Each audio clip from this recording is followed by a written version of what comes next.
বন্ধুরা, আজকের গল্প মায়া আর তার বন্ধুদের। রানীর এক বিশেষ বার্তা পৌঁছে দেওয়ার প্রতিযোগিতায় সবাই ব্যস্ত।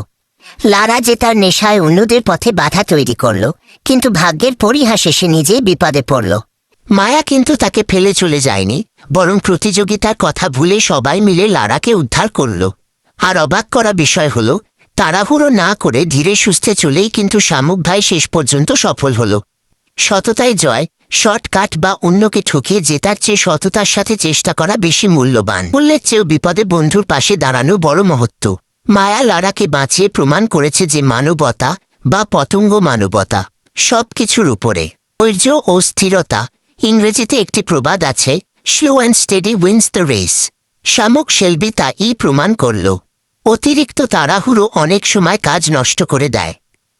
গল্পের ছলে জীবনকে নতুন করে চিনতে এখনই সাবস্ক্রাইব করুন বিন্দুতে সিন্ধু।